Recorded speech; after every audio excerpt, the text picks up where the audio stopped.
มาเด้อแซ่บน้ำกันเด้อจิ้มมือนี่มี2สูตรเนาะจ้ามีน้ำจิ้มธรรมดาและก็แจ่วฮ้อนน้ำจิ้มซุกี้ธรรมดาแล้วก็น้ำจิ้มแจ่วฮ้อนจ้ากินอีหยังแซ่บกระจัดเลยจ้าเมนูที่ได้ก็ออกมาประมาณนี้ค่ะเตรียมเองเฮ็ดเองประมาณในการซื้อของมือนี่ก็เบิดบ่หลายจ้าเพราะว่ามีหน้าซื้อเอามาแต่แนวเจ้าของอยากเนาะค่ะตอนนี้ก็นั่งถาหม้อเดือดเนาะจ้าหม้อจุ่มใส่เป็นหม้อดินค่ะหม้อดินเผาใบนี้มีหน้าได้มาจากตลาดนั่งล่ำเนาะจ้าบ่แม่นเตามากับหม้อจุ่มเอาที่มากับหม้อจุ่มมีหน้าเฮ็ดแตกไปโดนแล้วมากับหม้อจุ่มมันหน่อยโพดมีหน้าว่ามันห่อนบ่โดนเอาอันนี้ทาห่อนแล้วแบบห่อนเลยแบบถึงใจแห้งบ่ต้องเติมทาใส่ผักใส่เห็ดลงไปใส่หมูลงไปค่ะแล้วก็เอากุ้งลงไปแกงจักหน่อยใส่วุ้นเส้นลงไปจ้าแล้วก็ตักเสิร์ฟพร้อมกินเลยค่ะหน้ามากินจุ่มมากินจังซี่ล่ะค่ะแล้วก็มากินเองเฮ็ดกินเองจังซี่ค่อยได้ไปกินอยู่ร้านค่ะ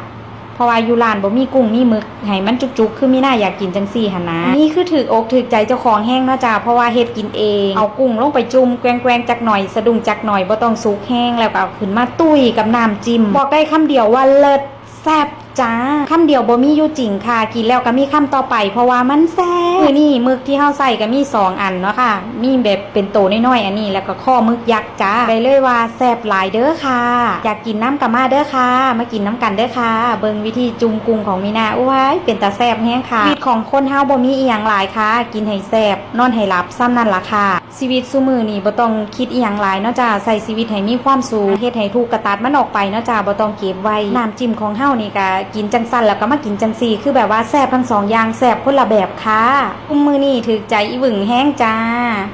เพราะว่าเฮ็ดกินเองเนาะค่ะถูกใจเจ้าของค่ะมื้อนี้กินซะก่อนเนาะค่ะมื้ออื่นจังคอยโลดมื้อนี้มันแซ่บกินซะก่อนเฮ้อใครเป็นคือมีหน้าบ่เนาะยามกินแซ่บนี่ก็ว่ามื้อนี้กินซะก่อนมื้ออื่นยังลดเฮ้อสิไปคิดอีหยังหลายเนาะค่ะชีวิตคนเฮาก็ได้สุขภาพแข็งแรงกับพ่อค่ะสำคัญก็ต้องมีเงินเนาะค่ะพี่น้องค่ะชีวิตซุมื้อนี้บ่มีเงินนี่จบเหตุเด้อค่ะทำงานหาเงินจ้าเปียเจ้าของเพราะว่าชีวิตต้องใส่เงินบ่มีเงินบ่ได้ค่ะถ้าผู้ใดมากินจุ่มเนื้อก็เอาเนื้อมาจุ่มกับแซ่บเนาะจ้าแต่ว่ามีหน้าบ่กินเนื้อมีหน้ากินแต่หมูกับปลาหมึกกับกุ้งค่ะมีหน้าก็อยากเฮ็ดจุ่มเนื้ออยู่เด้แต่ว่ามีหน้าบ่กินอยากลองเฮ็ดน่ะแม่แบบคิดว่ามันน่าจะแซ่บไปตลาดนัดเห็นเนื้องามๆมีหน้าก็อยากซื้อมาอยู่เด้แต่ว่าซื้อมาแล้วเจ้าของก็บ่กินก็เลยเฮ็ดให้ผู้อื่นกินมันเป็นจังซานพี่น้องเห็นแล้วมันอดซื้อบ่ได้คำใหญ่ๆคำน้อยๆตาสวดอยู่นี่แหละคันเว้าเรื่องกินก็นั่งกินอยู่นี่ล่ะค่ะนั่งกินอยู่ระเบียงจ้าบรรยากาศคือลมพัดเย็นจ่อยๆค่ะเพราะว่าเหมือนคือจังฝนสิตกนี่ล่ะค่ะเพราะว่าในถาดที่มีหน้าทายลงนี่กินบ่เบิดเด้อค่ะเหลืออยู่หม้อสุดท้ายเอาไว้กินมื้ออื่นหลังจากที่มีหน้ากินอิ่มแล้วมีหน้าก็สิเทลงไปเบิดเลยทุกอย่างเลยจ้ะหม้อสุดท้ายสิเอาไว้กินมื้ออื่นค่ะยามมื้ออื่นเช้าตื่นมานี่มาอุ่นกินยามมื้อเช้านี่แห้งแซ่บรู้สึกว่าแห้งนัวคักคือหยังนี่ยามกินหมูกระทะจังซี่ผู้ใดเป็นคือมีหน้าบ่กินอยู่ห้องจังซี่แล้วเฮากินบ่เบิด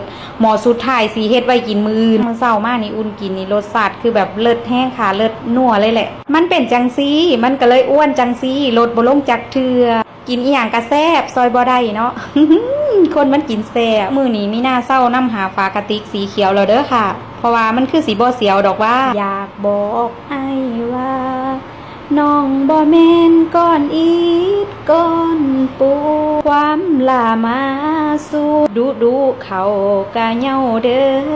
อใจสิบอกว่าบรรยากาศดีแห้งค่ะนั่งกินอยู่ระเบียงเหมือนฝนสิตกก็เฝ้ากินถ้าฝนตกมีหน้าก็สิยกเต่าแล่นแต่เบิ่งจากสภาพดินฟ้าอากาศแล้วก็บ่เป็นตาโตคือสิล่มซื่อๆแล้วก็ล่มเม็ดซื่อๆสิโตก็โตบ่ได้ว่าหยังดอกมีหน้ากินแล้วมีหน้าสิยกเต่าแล่นซ้ำนั่นตัวหลายคนถามมาว่ามีหน้าเฮ็ดคลิปแล้วมีหน้าได้อีหยังมีหน้าได้หลายๆอย่างเลยค่ะโทรศัพท์ใหม่ก็2เครื่องแล้วเพราะว่าเครื่องเก่าแย่ที่น้อยเป็นที่เรียบร้อยมันใช้งานหลายเนาะค่ะในการถ่ายคลิปตัดคลิปอีหยังแบบว่ามีหน้ามักเนาะมีหน้าก็เฮ็ดไปจังซี่ล่ะค่ะเป็นความมักความชอบความมักอีหลีแหละมักสุดใจเลยกับการถ่ายคลิปอีหยังจังซี่แบบว่าเป็นคนมักถ่ายคลิปถ่ายรูปได้มาแล้วตั้งแต่ตอนบ่มีโซเชียลจังซี่เนาะค่ะพี่น้องอกมายุคนี้ประเทศคลิปเฮ็ดอีหยังก็ได้เงินห่วยมันก็เข้าท่าเข้าทางมีหน้าโดดแล้วถ่ายบ่ได้เงินเฮ็ดบ่ได้เงินมีหน้าก็ยังเฮ็ดมาว่าซั่นแฮงซุมื้อนี้เฮ็ดแล้วได้เงินนี่ว้ายมีหน้ามากคือหยังนี่ค่ะนี่สิเป็นหมอสุดท้ายเนาะจ้าหมอสุดท้ายอันนี้เอาไว้กินมื้ออื่นเพราะว่ามื้อนี้อิ่มแฮงค่ะพี่น้องเต็มหมออะยะอยู่หมอสุดท้ายก็ได้จนสิล้น